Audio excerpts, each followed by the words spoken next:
Hello friends, विद्या coaching classes Nandganj Ghazipur में आपका स्वागत है। मैं शिवाजी यादव आपका स्वागत करता हूं। तो दोस्तों, आज हम जो है कि इस वीडियो के माध्यम से बहुत ही शानदार तरीके से 32 क्वेश्चन को सॉल्व करने वाले हैं। तो दोस्तों, अगर आप हमारी वीडियो को देख रहे हैं तो आप वीडियो को देखने से पहले आप एक पेन और कलम लेकर के साथ में बैठ जाएं और आप अपने जीके की जो है कि माइंड को आजमाएं, ताकि आप 32 क्वेश्चन में से कितने क्वेश्चनों का आंसर दे सकते हैं। तो दोस्तों, जो भी आज हम जीके करने वाले हैं इस वीडियो के माध्यम से, उस वीडियो में जो है कि जो भी क्वेश्चन दिए गए हैं वो क्वेश्चन एसएससी जीडी और यूपी पुलिस से संबंधित है, और कुछ इसमें क्वेश्चन सीपीओ एसआई से भी संबंधित हैं और कुछ एसएससी से भी संबंधित हैं। तो चलिए दोस्तों, हम बिना देर किए चलते हैं आज के, देखते हैं क्वेश्चन नंबर 1 को। तो क्वेश्चन नंबर 1 में आपको दिया गया है कि भारत में न्यूनतम वन वाला राज्य है। तो आपका पहला क्वेश्चन पूछ रहा है आपसे कि भारत में न्यूनतम वन वाला राज्य है। तो ऑप्शन नंबर ए आपका है Uttar Pradesh, option number B Rajasthan, option number C Haryana, option number D Punjab. तो दोस्तों, मैं आपको मात्र 2 सेकंड की टाइम दूंगा और आप जो है कि अपने कॉपी पर नोट करते हुए जाएंगे कि आप 32 क्वेश्चन में कितने क्वेश्चन का आंसर आप दे चुके हैं। सही सही। तो चलिए, आप आंसर देंगे क्वेश्चन नंबर 1 का। चलिए, तो हम आपको क्वेश्चन नंबर 1 का आंसर बताते हैं दोस्तों। तो हमसे पूछा हुआ है कि भारत में न्यूनतम वन वाला राज्य कौन है। तो भारत में सबसे जो है कि न्यूनतम वन वाला राज्य आपका पड़ता है हरियाणा। तो दोस्तों, आपका ऑप्शन नंबर सी सही होगा। तो दोस्तों, हरियाणा एक ऐसा राज्य है जहाँ की वनों की संख्या बहुत ही ज़्यादा कम है। तो चलिए आगे हम देखेंगे क्वेश्चन नंबर 2। तो दोस्तों, क्वेश्चन नंबर 2 आपके सामने आ चुका है। तो क्वेश्चन नंबर 2 में हमसे पूछ रहा है कि दाची ग्राम जीव अभ्यारण्य किस राज्य में है। तो ऑप्शन नंबर 1 आपका है Uttarakhand, option number B Rajasthan, option number C Sikkim, option number D Jammu Kashmir. तो दोस्तों, आप आंसर देंगे। चलिए, हम आपको बताते हैं। दाची ग्राम जीव अभ्यारण्य जो है दोस्तों, वह पड़ता है आपका जम्मू कश्मीर में। ठीक है। तो दाची ग्राम जीव अभ्यारण्य या किश्तवाड़ जीव अभ्यारण्य, ये सब अभ्यारण्य जो है दोस्तों आपके, या सलीम चिश्ती भी आपसे पूछते तो ये सब कहाँ पड़ते हैं, तो जम्मू कश्मीर में पड़ते हैं। आगे सिक्किम राज्य के बारे में दोस्तों कुछ कहा नहीं जा सकता। आगे राजस्थान की बात कर रहा है। तो राजस्थान में दोस्तों आपका पड़ता है घाना पक्षी बिहार, उसके बाद रणथंभौर जो है कि रणथंभौर जो है कि जीव अभ्यारण्य, और कुंभल जीव अभ्यारण्य। ये तीनों अभ्यारण्य जो हैं दोस्तों आपके राजस्थान में पड़ते हैं। और उत्तराखंड की बात की जाए, ऑप्शन नंबर ए की बात की जाए, तो इसमें जो है कि कार्बेट राष्ट्रीय उद्यान है जो कि उत्तराखंड में पड़ता है। और जो है कि बहुत ही आसान तरीके से दोस्तों हम समझ चुके हैं। क्वेश्चन नंबर 2 का जो पहला ऑप्शन है दोस्तों उत्तराखंड, तो उत्तराखंड में कार्बेट राष्ट्रीय उद्यान है। राजस्थान में आपका पड़ता है घाना पक्षी विहार, रणथंभौर जो है कि पक्षी विहार, और जो है कि कुंभलगढ़, ये तीनों राजस्थान में पड़ते हैं। और जम्मू कश्मीर में दोस्तों हमसे पूछा था कि दाची ग्राम, तो जम्मू कश्मीर में आपका दाची ग्राम भी है, किश्तवाड़ है और सलीम चिश्ती, ये तीनों जीव अभ्यारण्य दोस्तों आपके जम्मू कश्मीर में पड़ते हैं। तो क्वेश्चन नंबर 2 का जो है दोस्तों आपका आंसर हो जाएगा ऑप्शन नंबर डी, जो होगा जम्मू कश्मीर। तो चलिए आगे हम देखेंगे क्वेश्चन नंबर 3। तो दोस्तों, क्वेश्चन नंबर 3 में आप देख सकते हैं बहुत ही शानदार तरीके से क्वेश्चन को हमसे पूछा हुआ है।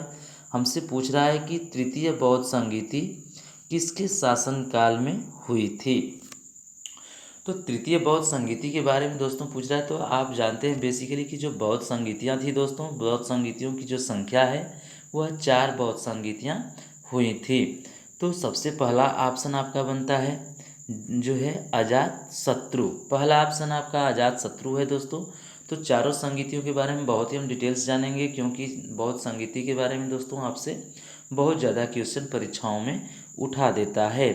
तो यहाँ क्या है कि अजातशत्रु पहला ऑप्शन हमारा है।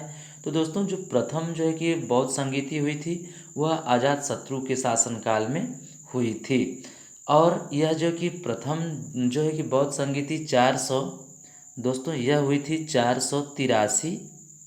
483 ईसा पूर्व में हुई थी। ठीक है, तो 483 ईसा पूर्व में हुई थी। और जगह की बात करें दोस्तों, स्थान की बात करें तो यह राजगृह में हुई थी। कहाँ हुई थी दोस्तों? तो राजगृह में हुई थी। और इसके अध्यक्ष थे महाकश्यप। ठीक है, तो चलिए आगे हम दोस्तों चलते हैं। दूसरा ऑप्शन हमारा बन रहा है कनिष्क। तो कनिष्क के बारे में पूछ रहा है दोस्तों।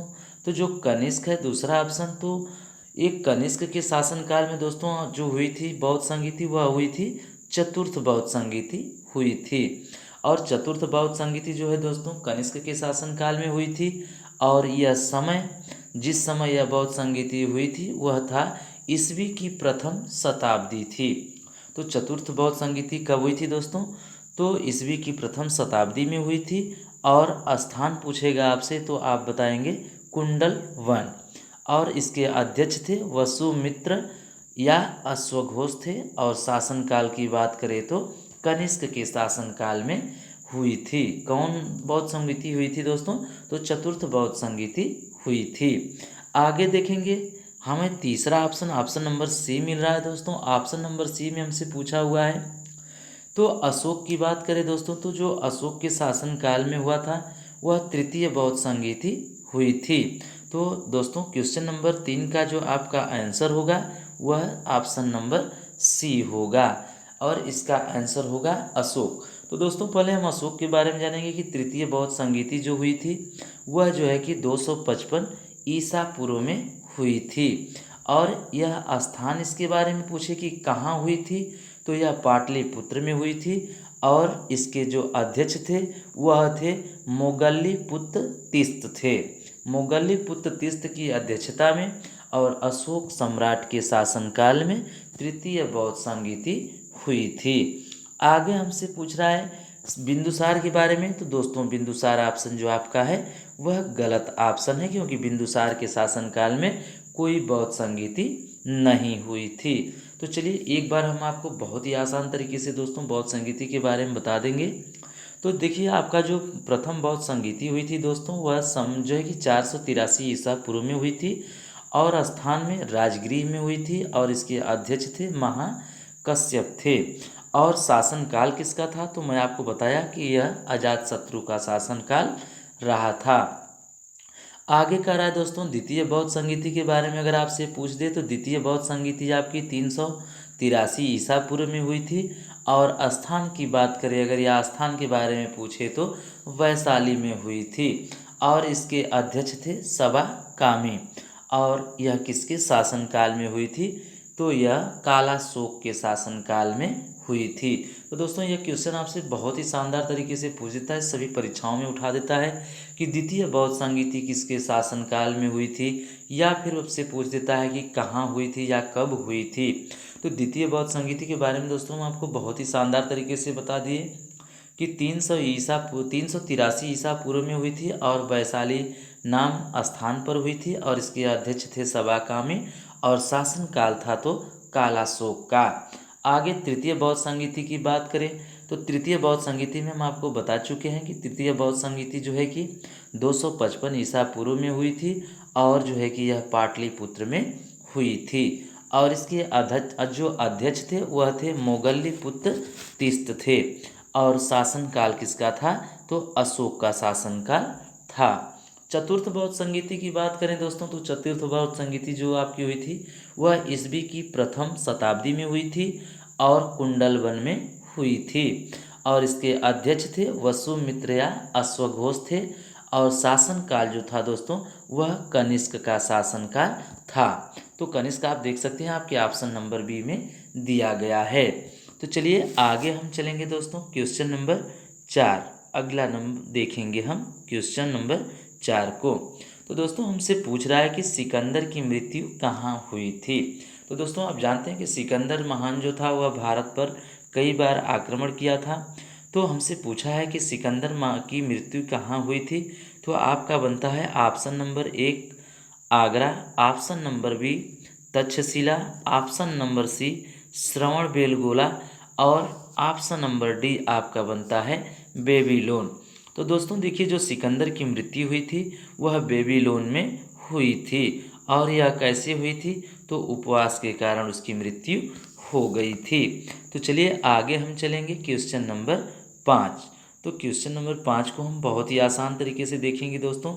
और क्वेश्चन नंबर 5 आप देख सकते हैं, बहुत ही शानदार क्वेश्चन है दोस्तों। क्वेश्चन नंबर 5 में हमसे पूछा हुआ है कि इंडिका किसके द्वारा लिखी गई पुस्तक है। तो देखिए दोस्तों, इसमें पूछा है, जो आप देख रहे हैं कि ऑप्शन आपको 4 ठे दिए गए हैं। 4 ऑप्शनों में आपसे पूछा है। ऑप्शन नंबर ए में आपसे कह रहा है Taranath, option number B Megasthenes, option number C Fahien, option number D Pliny. तो दोस्तों देखिए, इसमें पूछा है कि इंडिका किसके द्वारा लिखी गई पुस्तक है। तो दोस्तों हम इसके बारे में बहुत ही शानदार तरीके से हम समझेंगे। सबसे पहले हम जानेंगे तारानाथ के बारे में। तो दोस्तों देखिए, तारानाथ भी एक क्या थे, यह तिब्बती एक जो है कि बौद्ध यात्री थे, तिब्बती यात्री थे, जो कि ये भी भारत आए हुए थे। और जो है कि तारानाथ ने कौन सी पुस्तक लिखी थी, तो तारानाथ लिखे थे कंगयूर तथा तंगयूर नामक पुस्तक की रचना किए थे। आगे सेकेंड ऑप्शन आपका बनता है option number B. Option number B में दोस्तों आपसे कह रहा है मेगास्थनीज। तो दोस्तों देख सकते हैं कि जो मेगास्थनीज जी थे, ये भी एक जो है कि यात्री ही थे और इन्होंने इंडिका नामक पुस्तक की रचना की थी। तो दोस्तों यहाँ आपसे क्वेश्चन में पूछा हुआ है कि इंडिका किसके द्वारा लिखी गई पुस्तक है, तो इंडिका के लेखक हैं तो मेगास्थनीज हैं। आगे आपका option number C. Option number C में आपसे कह रहा है फाहियान। तो फाहियान के बारे में भी हम जानेंगे। तो देखिए दोस्तों, फाहियान के बारे में अगर हम डिटेल्स करते हैं, तो फाहियान द्वारा लिखी गई पुस्तक जो थी दोस्तों, वह थी फाहियान। सबसे पहले तो हमें जानेंगे कि दोस्तों फाहियान जो थे वह चंद्रगुप्त द्वितीय के दरबार में आए थे। आपसे ये क्वेश्चन बहुत बार पूछ देता है कि फाहियान किस शासक के दरबार में आया था या किसके शासनकाल में आया था। तो दोस्तों एक फाहियान जो है, यह फाहियान चंद्रगुप्त द्वितीय के दरबार में आए थे और यह लगभग 518 ईसा जो है कि ईस्वी में भारत आए थे।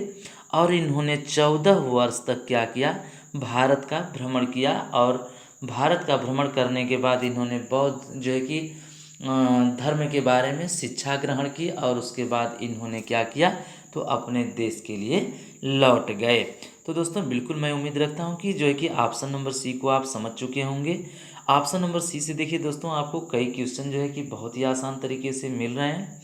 तो आप जानेंगे कि फाहियान के बारे में, पुस्तक के बारे में दोस्तों नहीं पूछता है, इनके बारे में पूछता है कि फाहियान किसके दरबार में आया था। तो फाहियान जो है चंद्रगुप्त द्वितीय के दरबार में आया था।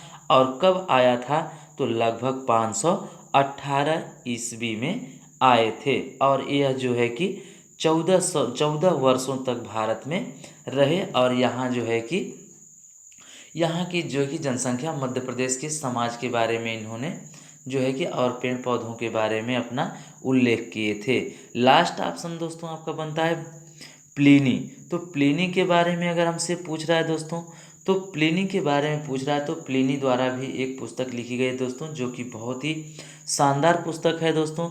तो यह लिखे थे, जो है कि इनकी जो लेखनी है वह है नेचुरल हिस्ट्री। तो दोस्तों आपसे पूछता है कि नेचुरल हिस्ट्री के लेखक कौन है, तो आप बिल्कुल जो है कि बेहिचक आंसर बताएंगे कि नेचुरल हिस्ट्री के जो लेखक हैं वह कौन है, तो प्लिनी हैं। तो चलिए आगे हम चलते हैं, क्वेश्चन नंबर 6 हम अपना देखेंगे। तो क्वेश्चन नंबर 6 देख रहे हैं दोस्तों, आपके सामने आ चुका है। क्वेश्चन नंबर 6 में आपसे पूछ रहा है कि कबीरदास किस शासक के समकालीन थे। तो कबीरदास किस शासक के समकालीन थे दोस्तों, तो ऑप्शन नंबर आपका ए है Akbar, option number B Ashoka, option number C Sikandar Lodi, option number D Humayun. तो दोस्तों बिल्कुल आप आंसर देने का प्रयास करेंगे। चलिए मैं आपको आंसर बताता हूँ। तो दोस्तों देख सकते हैं जो ऑप्शन नंबर ए है अकबर आपका गलत है। ऑप्शन नंबर बी अशोक ये भी आपका गलत है। ऑप्शन नंबर जो सी है दोस्तों यही जो है आपका आंसर होगा। तो कबीरदास जो थे दोस्तों वह जो है कि सिकंदर लोदी के समकालीन थे। और हुमायूं भी जो आपका ऑप्शन नंबर डी है दोस्तों ये भी आपका गलत आंसर है। तो चलिए आगे हम देखेंगे क्वेश्चन नंबर 7। चलिए तो क्वेश्चन नंबर 7 के बारे में आप दोस्तों देख रहे हैं। क्वेश्चन नंबर 7 जो है कि आपके सामने आ चुका है। क्वेश्चन नंबर 7 में हमसे पूछ रहा है कि किस विद्रोह के कारण अंग्रेजों को तीन कठिया प्रथा को समाप्त करना पड़ा। तो इसका बनता है ऑप्शन नंबर ए चंपारण विद्रोह, ऑप्शन नंबर बी बंगाल विभाजन, ऑप्शन नंबर सी सन्यासी विद्रोह, ऑप्शन नंबर डी जो है कि मुंडा विद्रोह। तो दोस्तों बिल्कुल आप आंसर बताएंगे। चलिए हम आपको बताते हैं। तो दोस्तों देखिए जो कि आपसे पूछा है कि किस विद्रोह के कारण अंग्रेजों को तीन कठिया प्रथा समाप्त करना पड़ा। तो दोस्तों यहाँ हमारा आंसर हो जाएगा चंपारण विद्रोह। चंपारण विद्रोह के कारण दोस्तों, तो चंपारण विद्रोह आप जानते हैं दोस्तों कहाँ से प्रारंभ हुआ था। तो यह बिहार राज्य से प्रारंभ हुआ था। तो चंपारण विद्रोह के कारण जो है कि अंग्रेजों को दोस्तों तीन कठिया प्रथा को क्या करना पड़ा, तो समाप्त करना पड़ा। और चंपारण विद्रोह के जो दोस्तों अध्यक्ष थे आप जानते हैं कि कुंवर सिंह थे। और चंपारण विद्रोह के लिए ही गांधी जी जो है कि गांव जो है गुजरात से जो है कि बिहार में आए हुए थे। आगे सेकेंड ऑप्शन आपका बनता है बंगाल विभाजन।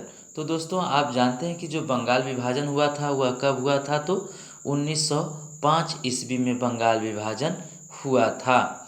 तो आगे आपका बनता है सन्यासी विद्रोह।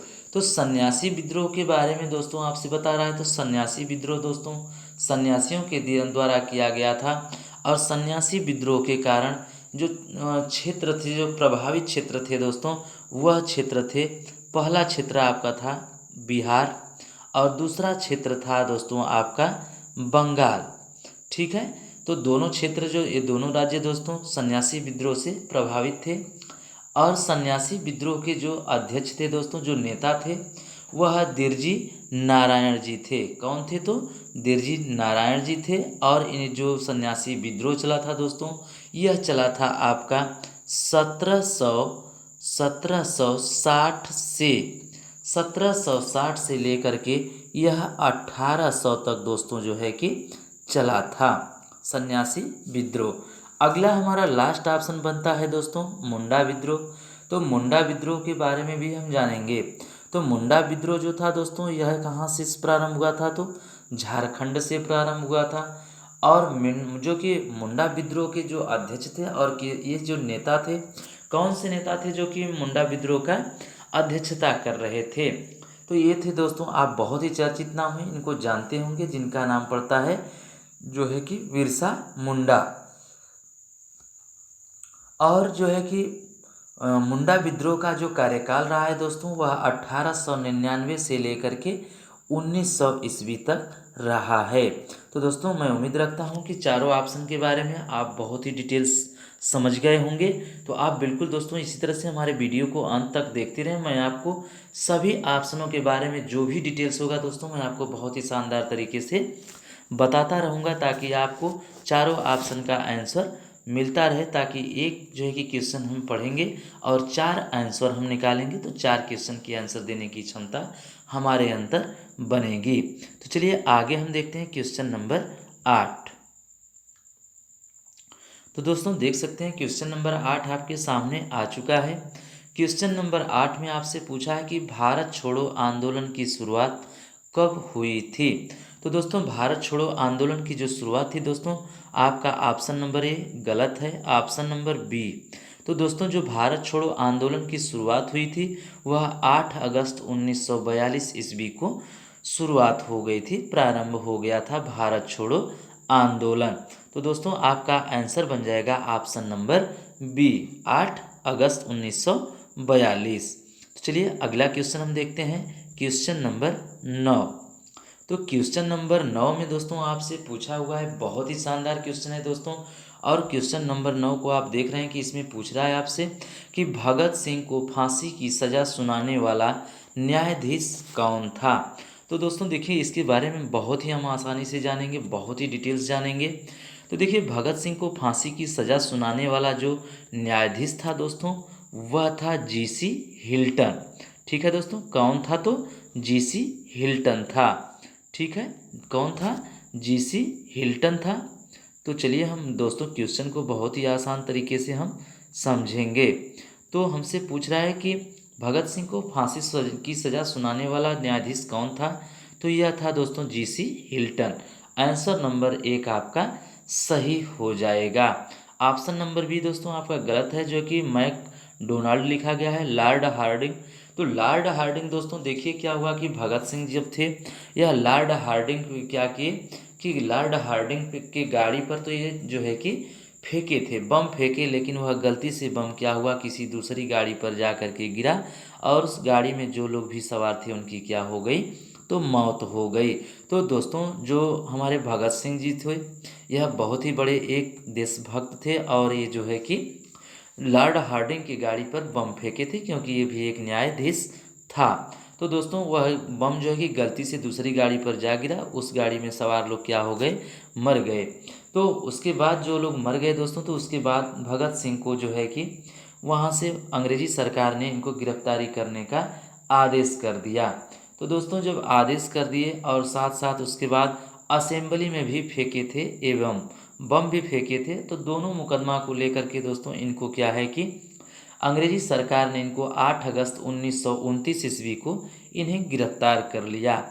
तो गिरफ्तार करने के बाद दोस्तों इनको जो है कि 23 अप्रैल, ठीक 23 सॉरी भाई 23 मार्च 1900 जो है कि 23 मार्च 1931 ईस्वी को दोस्तों भगत सिंह को फांसी की सज़ा दे दी गई। और भगत सिंह के साथ साथ दोस्तों आप एक क्वेश्चन ये भी जानेंगे कि आपसे क्वेश्चन कभी कभी परीक्षाओं में पूछ देता है कि एक साथ कितने लोगों को फांसी की सज़ा सुनाई गई थी या एक साथ फांसी दी गई थी। तो दोस्तों देखिए, जब 23 मार्च 1931 ईस्वी को जब भगत सिंह को फांसी दी गई, उस समय भगत सिंह के साथ साथ और 2 लोगों को फांसी दी गई थी। टोटल 3 लोगों को फांसी की सज़ा दी गई थी। तो भगत सिंह के साथ साथ दोस्तों सुखदेव और राजगुरु को भी फांसी की सज़ा सुनाई गई थी। और इन तीनों लोगों को जो है 23 मार्च 1931 ईस्वी को फांसी दे दी गई। और भगत सिंह जो है कि गीता लेकर के अपने हाथों में हंसते हंसते क्या हुए, फांसी के फंदे पर लटक गए। और जाते जाते जो है कि एक नारा भी दे करके गए थे दोस्तों, नारा के बारे में भी हम जानेंगे। तो भगत सिंह फांसी की जो है कि फंदे पर चढ़ते चढ़ते वह कह करके गए थे कि साम्राज्यवाद का नाश हो। उनके कहने का मतलब था कि मैं तो जा रहा हूँ, लेकिन जो यह अंग्रेजी शासन चल रहा है इसका नाश हो। तो चलिए दोस्तों हम क्वेश्चन नंबर 10 को देखेंगे। तो दोस्तों आगे आपसे दिया है क्वेश्चन नंबर 10 में आपसे पूछ रहा है कि इंडिया डिवाइडेड के लेखक कौन हैं। तो देखिए दोस्तों, इंडिया डिवाइडेड के तो डिस्कवरी ऑफ इंडिया के लेखक आपके बनते हैं पंडित जवाहरलाल नेहरू। महात्मा गांधी नहीं है दोस्तों। चित्तरंजन दास ये भी नहीं है। लास्ट आपका ऑप्शन बनता है दोस्तों ऑप्शन नंबर डी। तो ऑप्शन नंबर डी में दोस्तों आपको दिया है राजेंद्र प्रसाद। तो इंडिया डिवाइडेड के लेखक दोस्तों कौन है, तो राजेंद्र प्रसाद हैं। तो क्वेश्चन नंबर 10 का आपका आंसर हो जाएगा option number D Rajendra Prasad. तो चलिए अगला क्वेश्चन हम देखेंगे, क्वेश्चन नंबर 11। तो क्वेश्चन नंबर 11 को दोस्तों हम देखेंगे, बहुत ही शानदार क्वेश्चन है जो कि संविधान से पूछा हुआ क्वेश्चन है। तो हमसे क्वेश्चन नंबर 11 में दोस्तों पूछ रहा है कि राष्ट्रपति किस अनुच्छेद के तहत अध्यादेश जारी करता है। तो देखिए दोस्तों आपका ऑप्शन नंबर ए है अनुच्छेद 343, ऑप्शन नंबर बी है अनुच्छेद 52, ऑप्शन नंबर सी है 123, ऑप्शन नंबर डी है अनुच्छेद 85। तो दोस्तों बिल्कुल आप आंसर देंगे। चलिए हम आपको आंसर बताते हैं। तो दोस्तों आप जानते हैं कि 343 में जो है कि 343 में हमारे हिंदी को 343 से लेकर के 351 क तक हमारी हिंदी को रखा गया है। और अनुच्छेद ऑप्शन नंबर बी अनुच्छेद 52 की बात करें तो अनुच्छेद 52 में राष्ट्रपति का उल्लेख किया गया है दोस्तों। तो राष्ट्रपति जो है दोस्तों अनुच्छेद 52 के तहत यह कहा गया है, अनुच्छेद 52 से जो है कि राष्ट्रपति साहब का जो है कि अनुच्छेद स्टार्ट होता है। तो चलिए ऑप्शन नंबर सी की बात करें दोस्तों तो ऑप्शन नंबर सी में हमसे जो है कि यही मेरा क्या होगा आंसर सही होगा। ऑप्शन नंबर सी में हमसे पूछा है अनुच्छेद 123। तो राष्ट्रपति किस अनुच्छेद के तहत दोस्तों अध्यादेश जारी करता है? तो अनुच्छेद 123 के तहत क्या करते हैं राष्ट्रपति साहब अध्यादेश जारी करते हैं। आगे आपका बनता है ऑप्शन नंबर डी दोस्तों। ऑप्शन नंबर डी में आपसे पूछ रहा है अनुच्छेद 85।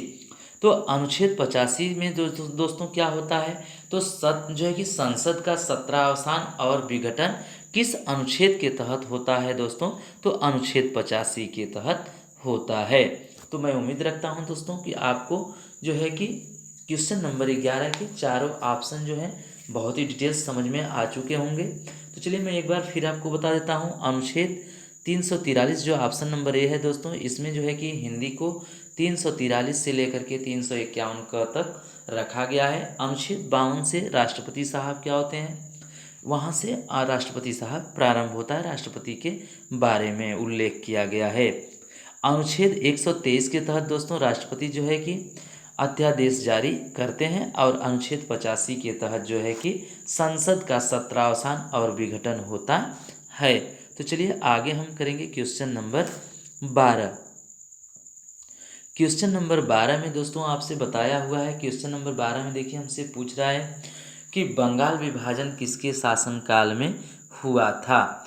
तो आपका बनता है option number A Lord Mayo, option number B Lord Curzon, option number C Lord Ripon, option number D इनमें से कोई नहीं। तो चलिए दोस्तों हम सबसे पहले हम जानते हैं लॉर्ड मेयो के बारे में। तो देखिए दोस्तों जो लॉर्ड मेयो थे, लॉर्ड मेयो के शासनकाल में जो दोस्तों लॉर्ड मेयो का जो शासनकाल रहा है वह 1800 ठीक है दोस्तों 1869 ठीक है 1869 से लेकर के 1872 तक इसका शासनकाल रहा है। ठीक है 1872 तक इनका शासनकाल रहा है। किसका दोस्तों? तो लॉर्ड मेयो का शासनकाल रहा है। उसके बाद आपसे क्वेश्चन में पूछ देता है दोस्तों कि प्रथम जनगणना किसके शासनकाल में हुई थी? तो दोस्तों इतना यह क्वेश्चन बहुत ही इम्पोर्टेंट क्वेश्चन है, इसको आप याद रखें कि भारत में सबसे पहले अंग्रेजों के शासन में सबसे पहले जनगणना कब हुई थी और किसके शासनकाल में हुई थी दोस्तों? तो 1872 ईस्वी में और लॉर्ड मेयो के शासनकाल में भारत में सबसे पहली जनगणना हुई थी। सेकेंड ऑप्शन है दोस्तों आपका लॉर्ड कर्जन। तो लॉर्ड कर्जन के बारे में भी हम डिटेल्स जानेंगे। तो लॉर्ड कर्जन के बारे में दोस्तों हमसे पूछ रहा है, तो जो लॉर्ड कर्जन का शासनकाल रहा है दोस्तों वह 1899 से लेकर के दोस्तों 1905 ईस्वी तक इसका शासनकाल रहा है। और आप जानते हैं आपसे क्वेश्चन एक बहुत ही शानदार क्वेश्चन पूछता है दोस्तों कि किसके शासनकाल में बंगाल विभाजन हुआ था? तो दोस्तों देखिए जो बंगाल विभाजन था दोस्तों वह 1905 ईस्वी में हुआ था और यह जो है कि लॉर्ड कर्जन के शासनकाल में हुआ था। आगे हम चलेंगे दोस्तों option number C. Option number C की बात कर रहा है दोस्तों तो लॉर्ड रिपन है। तो लॉर्ड रिपन जो था दोस्तों इसका शासनकाल 1880 से लेकर के 1884 ईस्वी तक रहा है। तो देखिए दोस्तों जो आपसे क्वेश्चन इसमें बहुत ही एक शानदार क्वेश्चन बन रहा है, जिस क्वेश्चन को हम आपको बहुत ही आसान तरीके से बताएंगे। और इससे पहले दोस्तों आप जान लें कि जो हमसे पूछा है कि बंगाल का विभाजन किसके शासनकाल में हुआ था, तो वह हुआ था लॉर्ड कर्जन के शासनकाल में हुआ था। और कब हुआ था दोस्तों? तो 1905 ईस्वी में हुआ था। और लॉर्ड रिपन की बात करें दोस्तों तो लॉर्ड रिपन का जो शासनकाल रहा है वह 1880 से लेकर के 1884 ईस्वी तक रहा है। और उसके बाद हमसे पूछता है दोस्तों कि नियमित जनगणना किसके शासनकाल में हुई थी। तो दोस्तों नियमित जनगणना जो हुई थी वह लॉर्ड रिपन के शासनकाल में हुई थी। और यह जो है कि नियमित जनगणना जो है दोस्तों यह 1881 ईस्वी में हुई थी। ठीक है दोस्तों, तो मैं उम्मीद रखता हूँ कि समय तो मैं आपसे ज़्यादा ले रहा हूँ दोस्तों, लेकिन आपको जो है कि बहुत ही डिटेल्स एक एक क्वेश्चन के बारे में दोस्तों जो है कि उसके चारों ऑप्शन के बारे में मैं डिटेल्स करते हुए जा रहा हूँ। तो दोस्तों आपका क्वेश्चन नंबर 12 का जो आंसर होगा वह होगा option number B, Lord Curzon. तो मैं उम्मीद रखता हूँ कि तीनों ऑप्शन के बारे में आप डिटेल्स जानकारी प्राप्त कर लिए होंगे। तो चलिए दोस्तों आगे हम चलते हैं, क्वेश्चन नंबर 13 को देखेंगे। तो क्वेश्चन नंबर 13 में हमसे दोस्तों पूछ रहा है कि मौलिक अधिकारों में संशोधन करने के लिए कौन सक्षम है। तो दोस्तों देखिए जो है कि सबसे पहले मौलिक अधिकारों की बात कर दिया। तो सबसे पहले तो हम ये जानें कि मौलिक अधिकारों की संख्या कितनी होती है। तो मौलिक अधिकारों की जो है कि दोस्तों सब पहले जो है मौलिक अधिकार हमारे पास दोस्तों 7 थे, लेकिन 44वें संविधान संशोधन 1900 जो है कि 76 ईस्वी को 1900 जो है कि 44वें संविधान संशोधन 1976 ईस्वी को दोस्तों जो है कि हमारा एक जो है कि मौलिक अधिकार छीन लिया गया। तो मौलिक अधिकार छीन लिया गया दोस्तों, और वह कौन सा था, तो संपत्ति का अधिकार छीन लिया गया। और अब हमारे पास वर्तमान समय में 6 मौलिक अधिकार बचे हुए हैं। तो मौलिक अधिकारों की बात कर रहा है दोस्तों, तो हमसे पूछ रहा है कि मौलिक अधिकारों में संशोधन करने के लिए कौन सक्षम है। तो ऑप्शन नंबर ए आपका बनता है दोस्तों प्रधानमंत्री, ऑप्शन नंबर बी है राष्ट्रपति, ऑप्शन नंबर सी सर्वोच्च न्यायालय, ऑप्शन नंबर डी आपका बनता है संसद। तो दोस्तों बिल्कुल आप आंसर देंगे हमको। चलिए हम आपको आंसर बताते हैं। तो दोस्तों देखिए मौलिक अधिकारों में संशोधन करने के लिए कौन सक्षम है। तो दोस्तों इसमें सर्वोच्च न्यायालय क्या है, सक्षम है, जो कि हमारे मौलिक अधिकारों में संशोधन कर सकता है। चलिए तो आगे हम देखेंगे दोस्तों क्वेश्चन नंबर जो है कि यहाँ 14 दोस्तों 2 बार लिखा गया है, यहाँ जो है कि टाइप मिस्टेक हो गई है, तो इसके लिए मैं आपसे क्षमा चाहूँगा। आगे दोस्तों क्वेश्चन में कह रहा है, क्वेश्चन नंबर हमारा ये बन जाएगा 15।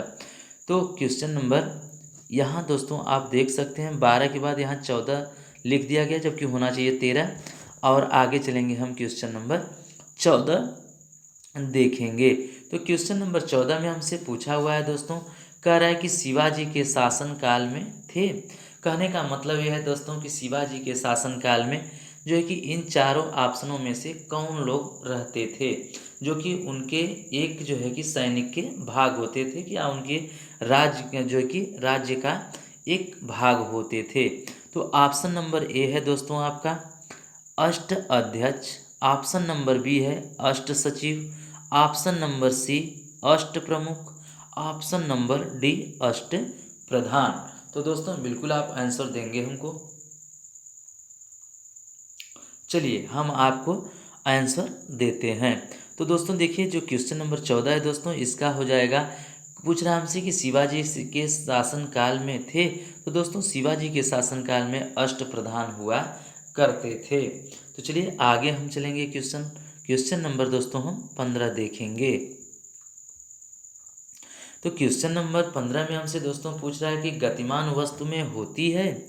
तो सबसे पहला ऑप्शन हमारा है दोस्तों गतिज ऊर्जा, स्थितिज ऊर्जा, भूतापीय ऊर्जा, जल विद्युत ऊर्जा और गतिज ऊर्जा। तो दोस्तों आप बिल्कुल हमें आंसर देंगे। चलिए तो मैं उम्मीद रखता हूँ कि आप अपना आंसर अपने जो है कि बुक पे लिख लिए होंगे। तो ऑप्शन नंबर पहला बनता है दोस्तों स्थितिज ऊर्जा, यह गलत है दोस्तों। और आगे आपका बनता है भूतापीय ऊर्जा, दोस्तों ये भी आपका गलत है। जल विद्युत ऊर्जा की कोई यहाँ बात ही नहीं की गई है दोस्तों। तो गतिमान वस्तु में कह रहा है दोस्तों, तो जब किसी वस्तु को हम गतिमान करेंगे मतलब गति करेंगे, चलाएंगे उसको, तो उसमें कौन सी ऊर्जा होती है दोस्तों, तो गतिज ऊर्जा होती है। तो क्वेश्चन नंबर 15 का जो आपका आंसर हो जाएगा दोस्तों वह हो जाएगा गतिज ऊर्जा, ऑप्शन नंबर डी। तो चलिए दोस्तों अगला क्वेश्चन हम देखेंगे, क्वेश्चन नंबर 16। तो क्वेश्चन नंबर 16 दोस्तों आपके सामने बिल्कुल आ चुका है। क्वेश्चन नंबर 16 में दोस्तों हमसे पूछ रहा है कि एक सरल लोलक की लंबाई 2 गुना करने पर उसके आवर्तकाल पर क्या प्रभाव पड़ेगा। तो दोस्तों इसमें हमसे पूछ रहा है बढ़ेगा, घटेगा। आप ऑप्शन वाइज देखते जाएंगे दोस्तों। ऑप्शन नंबर ए है आपका बढ़ेगा, ऑप्शन नंबर बी घटेगा, ऑप्शन नंबर सी दुगुना हो जाएगा, ऑप्शन नंबर डी आधा हो जाएगा। तो दोस्तों बिल्कुल मैं उम्मीद रखता हूं कि आप आंसर देने में सक्षम होंगे। चलिए हम आपको आंसर बताते हैं। तो दोस्तों देखिए, जब एक सरल लोलक की लंबाई अगर दोगुना करने पर जो उसके आवर्तकाल पर प्रभाव की बात किया है तो क्या प्रभाव पड़ेगा। तो दोस्तों इसका जो है कि आवर्तकाल क्या हो जाएगा, जो है कि बढ़ जाएगा। तो दोस्तों हो जाएगा बढ़ेगा, ऑप्शन नंबर ए आपका आंसर हो जाएगा। तो चलिए हम आगे चलते हैं दोस्तों, क्वेश्चन नंबर 17 देखते हैं। बहुत ही शानदार क्वेश्चन है दोस्तों, क्वेश्चन नंबर 17 आपका। तो क्वेश्चन नंबर 17 में आप देख सकते हैं, क्वेश्चन नंबर 17 में आपसे पूछा हुआ है कि भारतीय संविधान के किस अनुच्छेद में निर्वाचन आयोग के लिए प्रावधान है। तो दोस्तों देख सकते हैं आप कि हमसे पूछा हुआ कि भारतीय संविधान के किस अनुच्छेद में निर्वाचन आयोग के लिए प्रावधान किया गया है। तो दोस्तों इसका आंसर आपका बन जाएगा, ये ऑप्शन आपका हो जाएगा दोस्तों 324।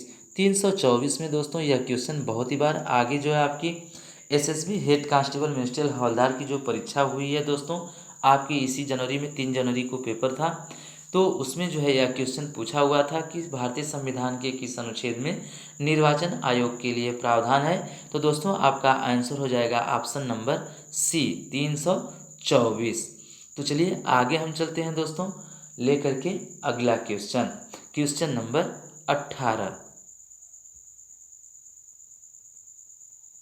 चलिए तो यहाँ हमारा क्वेश्चन नंबर 18 दोस्तों आ चुका है। क्वेश्चन नंबर 18 में हमसे पूछ रहा है दोस्तों कि कला की गांधार शैली किसके शासनकाल में पनपी थी। तो दोस्तों आप जानते हैं कला में एक गांधार शैली होती है, तो उसी के बारे में हमसे पूछ रहा है कि कला की गांधार शैली किसके शासनकाल में पनपी, मतलब प्रगति ली थी या जन्म ली थी। तो ऑप्शन नंबर आपका दोस्तों पहला बनता है option number A Harshavardhan, option number B Ashoka महान, ऑप्शन नंबर सी आपका बनता है कनिष्क और ऑप्शन नंबर डी आपका बनता है चंद्रगुप्त द्वितीय। तो दोस्तों बिल्कुल आप बताने का प्रयास करेंगे। चलिए हम आपको आंसर बताते हैं। तो दोस्तों देखिए कला की जो गांधार शैली जो है दोस्तों वह चंद्रगुप्त द्वितीय के शासनकाल में पनपी थी या जन्म ली थी। चलिए आगे हम देखेंगे क्वेश्चन नंबर 19। तो बिल्कुल दोस्तों बहुत ही शानदार क्वेश्चन है आपका क्वेश्चन नंबर 19। तो हमसे पूछ रहा है दोस्तों क्वेश्चन नंबर 19 में कि दिल्ली के सुल्तान का पद संभालने से पहले बलबन किस सुल्तान का प्रधानमंत्री था। तो दोस्तों आप बेसिकली जानते होंगे कि दिल्ली का एक सुल्तान था, वह कौन था, तो बलबन था। तो हमसे पूछ रहा है कि दिल्ली के सुल्तान का पद, मतलब दिल्ली के सुल्तान के पद पर बैठने से पहले बलबन जो था दोस्तों वह किसका प्रधानमंत्री था। तो आपका बनता है option number A Nasiruddin, option number B Qutubuddin Aibak, option number C Bahram Shah, आपका ऑप्शन नंबर डी आराम शाह। तो बिल्कुल आप आंसर देंगे दोस्तों। चलिए हम आपको आंसर देते हैं। तो दोस्तों देखिए दिल्ली के सुल्तान का पद संभालने से पहले जो बलबन था दोस्तों वह नसीरुद्दीन का क्या था, तो प्रधानमंत्री था। अब आपका दोस्तों ऑप्शन नंबर बी बनता है। इस पे बहुत सारे क्वेश्चन पूछते हैं आपसे जो कि बहुत ही इंपॉर्टेंट क्वेश्चन हैं। तो दोस्तों आपसे पूछता है कुतुबुद्दीन ऐबक के बारे में कि कुतुब मीनार का निर्माण किसने किया था। तो दोस्तों देखिए जो कुतुब मीनार का निर्माण कुतुबुद्दीन ऐबक ने किया था। लेकिन अगर वही क्वेश्चन अगर घुमा करके थोड़ा सा पूछ दे दोस्तों, चेंज करके, कि कुतुब मीनार का पूर्ण निर्माण किसने करवाया था, तो वह इल्तुतमिश ने करवाया था। क्योंकि कुतुबुद्दीन ऐबक ने दोस्तों कुतुब मीनार का निर्माण करवाया, लेकिन वह पूर्ण निर्माण नहीं करवा पाया था। आगे आपसे दोस्तों पूछता है कि गुलाम वंश की स्थापना किसने किया था, तो कुतुबुद्दीन ऐबक ने किया था। और आगे क्वेश्चन और बनता है, वह पूछता है आपसे दोस्तों कि कौन सा वह दिल्ली का शासक था जो कि चौगान खेलते समय घोड़े से गिर करके उसकी मौत हो गई थी, तो वो था दोस्तों कुतुबुद्दीन ऐबक ही था। तो दोस्तों देखिए कुतुबुद्दीन ऐबक पे दोस्तों बहुत सारे क्वेश्चन बनते हैं। आपसे क्वेश्चन पूछता है कि 2.5 दिन का झोपड़ा जो है कि किसने बनवाया था, या 2.5 दिन झोपड़े का निर्माण किसने करवाया था, तो कुतुबुद्दीन ऐबक ने करवाया था। और कुतुब जो है कि मीनार का भी निर्माण कुतुबुद्दीन ऐबक ने करवाया था। गुलाम वंश की जो है कि नींव किसने रखा था, या गुलाम वंश की स्थापना किसने किया था, तो कुतुबुद्दीन ऐबक ने किया था। और जो है कि चौगान खेलते समय कुतुबुद्दीन ऐबक की घोड़े से गिर करके मौत भी हुई थी। तो दोस्तों बहुत ही आराम से हम जो है कि एक क्वेश्चन में 4 से 5 क्वेश्चन हम अपना तैयार कर रहे हैं। तो आप वीडियो को देखते रहें दोस्तों, बहुत ही आसान तरीके से इसी तरह से हम आपको जीके के बारे में बहुत ही अच्छी जानकारी देते रहेंगे। तो चलिए अगला क्वेश्चन दोस्तों हम देखते हैं, क्वेश्चन नंबर 20। तो क्वेश्चन नंबर 20 में दोस्तों हमसे पूछा हुआ है, आप देख सकते हैं बहुत ही शानदार क्वेश्चन है दोस्तों। तो इसमें पूछ रहा है कि कौन सी पर्वत श्रृंखला विश्व में सबसे लंबी है। तो पर्वत श्रृंखला के बारे में पूछ रहा है दोस्तों कि कौन सी पर्वत श्रृंखला विश्व में सबसे लंबी है। तो आपका बनता है दोस्तों option number A Himalaya, option number B Andes, option number C Caucasus, option number D Alaska. तो दोस्तों मैं बिल्कुल आपसे आंसर की इच्छा रखूँगा कि आप आंसर हमें देंगे। तो मैं उम्मीद रखता हूँ कि आप अपना आंसर लिख चुके होंगे दोस्तों, और मैं उम्मीद रखता हूँ कि आप जो भी आंसर दिए होंगे वह सही दिए होंगे। तो देखिए दोस्तों कौन सी पर्वत श्रृंखला का विश्व में सबसे जो कि कौन सी पर्वत श्रृंखला विश्व में सबसे लंबी है, तो दोस्तों यह आपका बनता है एंडीज पर्वत जो है कि श्रृंखला सबसे लंबी है। ठीक है, तो ऑप्शन नंबर बी आपका आंसर हो जाएगा। चलिए अगला क्वेश्चन देखते हैं दोस्तों हम, क्वेश्चन नंबर 21। तो क्वेश्चन नंबर 21 हमसे पूछा है दोस्तों राष्ट्रीय उद्यान के बारे में पूछा हुआ है। तो चलिए हम क्वेश्चन को बहुत ही आसान तरीके से दोस्तों सॉल्व करेंगे। तो हमसे पूछ रहा है दोस्तों कि कान्हा किसली राष्ट्रीय उद्यान किस राज्य में स्थित है। तो चलिए हम देखेंगे दोस्तों कि कान्हा किसली राष्ट्रीय उद्यान जो है किस राज्य में स्थित है। तो ऑप्शन नंबर ए है आपका Chhattisgarh, option number B Madhya Pradesh, option number C Assam, option number D Rajasthan. तो दोस्तों बिल्कुल मैं उम्मीद रखता हूं कि आप हमें क्वेश्चन का आंसर देंगे।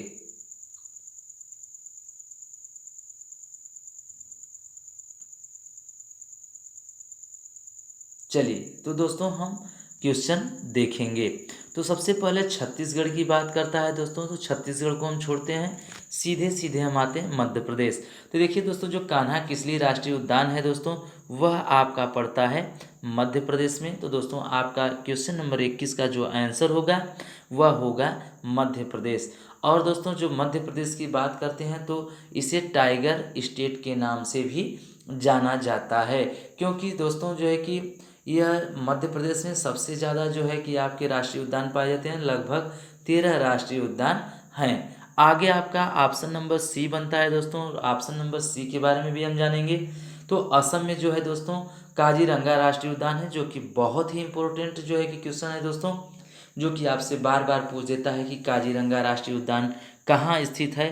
तो काजीरंगा राष्ट्रीय उद्यान जो है दोस्तों आपका असम में पड़ता है। और आपसे क्वेश्चन में पूछ देता है दोस्तों कि काशी जो है कि काजीरंगा राष्ट्रीय उद्यान जो है किस लिए प्रसिद्ध है, तो यह एक सींग वाले गैंडा के लिए प्रसिद्ध है। अगला आपका बनता है दोस्तों, कह रहा है Rajasthan, option number D Rajasthan के बारे में पूछ रहा है दोस्तों। तो राजस्थान के बारे में भी हम बहुत ही आसान तरीके से जानकारी अपना उपलब्ध कर लेंगे। तो राजस्थान में मैं दोस्तों आपको सबसे पहले क्वेश्चन नंबर 2 या 3 में मैं बता चुका हूँ कि जो राजस्थान है दोस्तों राजस्थान में आपके कम से कम तीन राष्ट्रीय उद्यान स्थित हैं। इसमें एक पड़ता है दोस्तों आपका जो है कि घाना पक्षी विहार, उसके बाद रणथंभौर, उसके बाद बनता है आपका कुंभलगढ़। ठीक है, तो एक बनता है आपका घाना पक्षी विहार, रणथंभौर जीव अभ्यारण्य, और एक बनता है कुंभलगढ़ जीव अभ्यारण्य। ये आपके हैं राजस्थान में। तो दोस्तों ये जो तीनों ऑप्शन हैं दोस्तों बहुत ही शानदार क्वेश्चन है। तो मध्य प्रदेश को जो है कि कान्हा किसली राष्ट्रीय उद्यान किस राज्य में है दोस्तों? तो मध्य प्रदेश में। मध्य प्रदेश को और किस नाम से जाना जाता है? तो टाइगर स्टेट के नाम से जाना जाता है। असम में कौन सा राष्ट्रीय उद्यान है?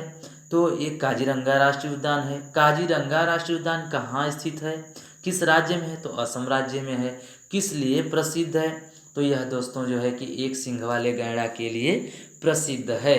आगे आपसे पूछता है राजस्थान के बारे में दोस्तों। तो राजस्थान में आपको मैं बता ही दिया दोस्तों कि घाना पक्षी विहार, रणथंभौर जो कि जीव अभ्यारण्य, और उसके बाद कुंभलगढ़ जीव अभ्यारण्य, ये आपके पड़ते हैं राजस्थान राज्य में। तो चलिए आगे हम चलते हैं, क्वेश्चन नंबर 22 देखते हैं। तो दोस्तों हमसे देखिए यहाँ पूछा हुआ है, बहुत ही शानदार क्वेश्चन है। हमसे पूछा हुआ है कि सबसे अधिक लोहा किसमें पाया जाता है? तो सबसे अधिक जो लोहा की मात्रा पाई जाती है दोस्तों, ऑप्शन नंबर ए है आपका केला, ऑप्शन नंबर बी हरी सब्जी, ऑप्शन नंबर सी दूध, ऑप्शन नंबर डी सेब। तो दोस्तों मैं उम्मीद रखूंगा कि इसका आप आंसर देंगे। चलिए, तो अब मैं उम्मीद रखता हूँ कि आप अपना आंसर लिख लिए होंगे। तो चलिए मैं बताता हूँ दोस्तों आपको। तो सबसे अधिक लोहा की जो मात्रा पाई जाती है या लोहे की मात्रा, तो दोस्तों यह हरी सब्जियों में पाई जाती है। जो विशेष रूप से कहेंगे अगर हम दोस्तों, तो यह पाई जाती है पालक में। ठीक है दोस्तों, सबसे अधिक किस जो है कि सब्जी में पाया जाता है? तो पालक में। और पालक क्या है दोस्तों? तो हरी सब्जी में आती है। चलिए, तो अगला क्वेश्चन देखेंगे हम, क्वेश्चन नंबर 23। तो क्वेश्चन नंबर 23 दोस्तों बिल्कुल आपके सामने आ चुका है। क्वेश्चन नंबर 23 में हमसे पूछ रहा है दोस्तों कि हीमोग्लोबिन में उपस्थित होता है। चलिए, तो हीमोग्लोबिन में क्या उपस्थित होता है दोस्तों? Option number A copper, option number B iron, option number C cobalt, option number D nickel. तो बिल्कुल दोस्तों आप आंसर अपना लिखें। चलिए, मैं उम्मीद रखता हूं कि आप अपने आंसर को लिख लिए होंगे। तो दोस्तों आपका बनता है ऑप्शन नंबर ए कॉपर। तो कॉपर जो है दोस्तों यह गलत है। Option number B iron. तो दोस्तों हीमोग्लोबिन में जो उपस्थित होता है वह क्या होता है? तो आयरन होता है। तो दोस्तों क्वेश्चन नंबर 23 का आपका आंसर बन जाएगा ऑप्शन नंबर बी। तो चलिए अगला क्वेश्चन हम देखेंगे, क्वेश्चन नंबर 24। तो क्वेश्चन नंबर 24 हम देखेंगे दोस्तों। क्वेश्चन नंबर 24 में हमसे पूछा है कि भारत में राष्ट्रीय एकता दिवस कब मनाया जाता है? भारत में राष्ट्रीय एकता दिवस कब मनाया जाता है दोस्तों? तो आपका सबसे पहला ऑप्शन बनता है 30 जनवरी, ऑप्शन नंबर बी 29 अगस्त, ऑप्शन नंबर सी 31 अक्टूबर, ऑप्शन नंबर डी 2 अक्टूबर। तो मैं उम्मीद रखता हूँ कि आप अपना आंसर तलाश लेंगे, लिख लेंगे। चलिए, तो दोस्तों हम चलते हैं। सबसे पहले हम देखेंगे ऑप्शन नंबर एक। ऑप्शन नंबर ए में हमसे पूछा है दोस्तों 30 जनवरी की बात कर रहा है। तो आप जानते हैं दोस्तों कि 30 जनवरी को शहीद दिवस के रूप में मनाया जाता है। और हमसे पूछा हुआ है कि भारत में राष्ट्रीय एकता दिवस कब मनाया जाता है? तो दोस्तों 31 अक्टूबर को मनाया जाता है। ठीक है, तो चलिए मैं उम्मीद रखता हूँ कि आप जो है कि आंसर का जांच कर लिए होंगे। तो भारतीय जो है कि भारत में राष्ट्रीय एकता दिवस कब मनाया जाता है दोस्तों? तो 31 अक्टूबर को मनाया जाता है। चलिए अगला क्वेश्चन नंबर हम देखेंगे, क्वेश्चन नंबर 25। तो क्वेश्चन नंबर 25 में दोस्तों हमसे पूछ रहा है कि यदि आप लाल किले में हैं तो आप किस शहर में हैं? बहुत ही शानदार है क्वेश्चन दोस्तों। चलिए, तो ऑप्शन नंबर ए है आपका दोस्तों Delhi, option number B Agra, option number C Hyderabad, option number D Jaipur. तो दोस्तों आप अपना आंसर लिखेंगे। चलिए मैं आपको आंसर बताता हूँ। तो दोस्तों यदि आप लाल किले में हैं तो किस शहर में हैं? तो ये दोस्तों हमारा आंसर हो जाएगा दिल्ली, क्योंकि आप जानते हैं दोस्तों कि जो लाल किला है वह कहाँ स्थित है, तो वह दिल्ली में स्थित है। आगरा की बात करें दोस्तों, तो आगरा में क्या है, ताजमहल, अकबर का किला जिसे फोर्ट के नाम से भी हम जानते हैं। हैदराबाद की बात करें दोस्तों, तो हैदराबाद में भी कोई एक है जो मुझे इस समय याददाश्त पर नहीं आ रहा है। ऑप्शन नंबर डी की बात करें दोस्तों, जयपुर की बात करें, तो हवा महल हमारी दोस्तों कहाँ पड़ती है, तो जयपुर हमारी जो है कि हवा महल जयपुर में स्थित है। और जयपुर किस राज्य में पड़ता है दोस्तों, तो यह पड़ता है राजस्थान राज्य में। चलिए अगला क्वेश्चन नंबर हम 26 देखेंगे। तो क्वेश्चन नंबर 26 में दोस्तों हमसे पूछ रहा है कि निम्न में से किस राज्य की सर्वाधिक लंबी अंतर्राष्ट्रीय सीमा है। तो दोस्तों बिल्कुल 26 नंबर में हमसे पूछ रहा है कि इसमें से किस राज्य की सर्वाधिक लंबी सीमा जो है कि अंतर्राष्ट्रीय सीमा है, अंतर्राष्ट्रीय सीमा है। तो ऑप्शन नंबर ए है आपका Nagaland, option number B Mizoram, option number C Arunachal Pradesh, option number D Assam. तो बिल्कुल दोस्तों आप अपने आंसर लिखेंगे। चलिए हम आपको आंसर की बताते हैं। तो दोस्तों जो आपका है निम्न में से पूछा है कि किस राज्य की सर्वाधिक लंबी अंतर्राष्ट्रीय सीमा है, तो यह लगता है दोस्तों अरुणाचल प्रदेश का। तो क्वेश्चन नंबर 26 का दोस्तों आपका बन जाएगा ऑप्शन नंबर सी अरुणाचल प्रदेश। तो चलिए अगला क्वेश्चन हम देखेंगे दोस्तों, क्वेश्चन नंबर 27। क्वेश्चन नंबर 27 में दोस्तों हमसे पूछ रहा है कि इनमें से कौन सा अरब सागर का बंदरगाह नहीं है। तो चलिए option number A Panaji, option number B Visakhapatnam, option number C Mumbai, option number D Bangalore. तो दोस्तों आप अपने आंसर को लिखेंगे। चलिए तो आपका हो जाएगा दोस्तों ऑप्शन नंबर बी आपका आंसर हो जाएगा, जो कि विशाखापट्टनम जो है दोस्तों इनमें से पूछा कि कौन अरब सागर का बंदरगाह नहीं है, तो विशाखापट्टनम नहीं है। चलिए अगला क्वेश्चन हम देखेंगे दोस्तों, क्वेश्चन नंबर 28। तो क्वेश्चन नंबर 28 में दोस्तों हमसे पूछा हुआ है, क्वेश्चन नंबर 28 में हमसे पूछ रहा है कि जिराफ मूल रूप से किस महादेश में पाया जाता है। पहला ऑप्शन ऑस्ट्रेलिया, दूसरा ऑप्शन अफ्रीका, तीसरा ऑप्शन अमेरिका, चौथा ऑप्शन एशिया। जो कि दोस्तों मैं आपको ABCD करके नहीं बोला हूँ, इससे कोई घबराने की भाई अगर गलती है तो इसीलिए मैं क्षमा चाहूँगा। तो चलिए आप अपना आंसर देंगे। चलिए मैं उम्मीद रखता हूँ कि आप अपना आंसर लिख लिए होंगे। तो मैं आपको आंसर बताता हूँ। तो दोस्तों जो क्वेश्चन नंबर 28 का आंसर हो जाएगा वह होगा अफ्रीका। तो आप जानते हैं दोस्तों कि जो जिराफ जो जानवर है दोस्तों, यह एक जानवर होता है जिसकी गर्दन क्या होती है, बहुत लंबी होती है, और इसकी जो शरीर होती है दोस्तों वह तेंदुआ की तरह चित्तीदार होती है। तो चलिए इसका आंसर हो जाएगा आप जो कि ऑप्शन नंबर बी अफ्रीका। तो जिराफ कहाँ पाया जाता है दोस्तों, तो अफ्रीका में पाया जाता है। अगला क्वेश्चन नंबर है दोस्तों, चलेंगे क्वेश्चन नंबर हम 29 देखेंगे। तो क्वेश्चन नंबर 29 में हमसे पूछ रहा है दोस्तों कि भारत का पिट्सबर्ग किसे कहा जाता है।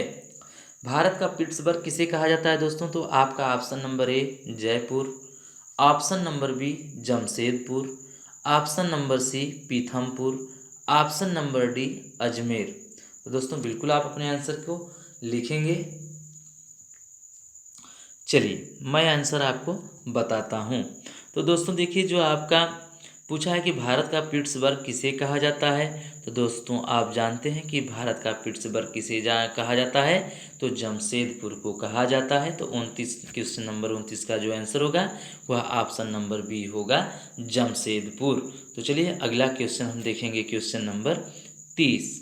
तो क्वेश्चन नंबर 30 में हमसे पूछा है दोस्तों कि अजंता की गुफाएं कहाँ स्थित हैं। Option number A Aurangabad, option number B Hyderabad, option number C Mysore, option number D Tanjore. तो दोस्तों आप अपना आंसर बताएंगे हमको। चलिए मैं उम्मीद रखता हूँ कि आप अपना आंसर लिख लिए होंगे। तो दोस्तों इसका जो आंसर हो जाएगा वह हो जाएगा औरंगाबाद।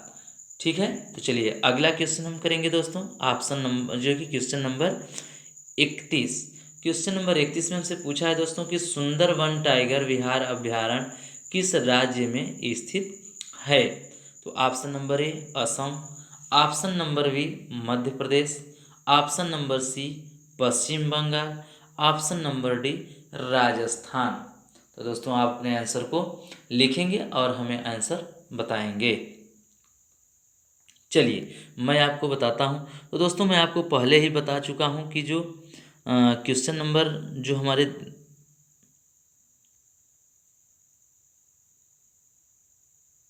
चलिए तो दोस्तों यहाँ जो है कि थोड़ा सा मिस्टेक हो गया। तो सुंदरवन टाइगर विहार अभ्यारण्य किस राज्य में स्थित है दोस्तों, तो पहला ऑप्शन आपका बनता है असम।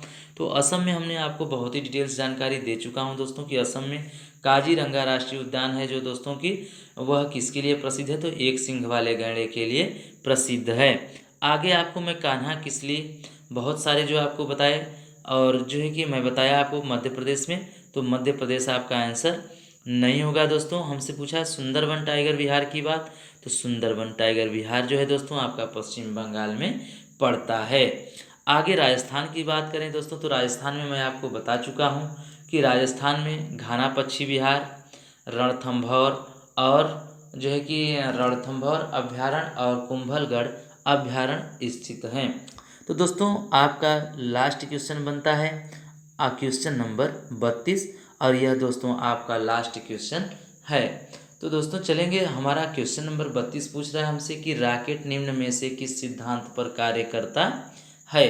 तो पहला ऑप्शन है दोस्तों हमारा द्रव्यमान का संरक्षण, ऑप्शन नंबर बी ऊर्जा का संरक्षण, ऑप्शन नंबर सी संवेग का संरक्षण, ऑप्शन नंबर डी जड़त्व का संरक्षण। तो दोस्तों बिल्कुल आप अपने आंसर को लिख लेंगे। चलिए तो मैं आपको बताता हूं दोस्तों, ऑप्शन नंबर सी इसका सही होगा, संवेग का संरक्षण। तो दोस्तों देखिए जो रॉकेट है वह किस सिद्धांत पर काम करता है, तो वह संवेग के सिद्धांत व संवेग के संरक्षण पर कार्य करता है। तो दोस्तों मैं आपसे उम्मीद रखता हूं कि आप जो है कि सभी क्वेश्चन का आंसर जो है कि लिखे होंगे। तो बिल्कुल दोस्तों आप जो है कि हमारे चैनल को सब्सक्राइब करें, साथ साथ बेल आइकन को प्रेस करके आप जो है कि हमारे वीडियो को लाइक कर दें दोस्तों, क्योंकि मैं ऐसी तरह से वीडियो लेकर के आता रहूँगा दोस्तों। और जो भी आगे परीक्षा होने वाली हैं उनके लिए बहुत ही इंपॉर्टेंट जो है कि मैं जीके लेकर के आता रहूँगा, और जो भी आगे परीक्षा आपकी हो चुकी हैं उनका सॉल्व पेपर मैं अपने वीडियो के माध्यम से लाता रहूँगा दोस्तों। तो आप हमारे यूट्यूब चैनल को ज़रूर सब्सक्राइब करें दोस्तों, और दोस्तों में शेयर करें अपने।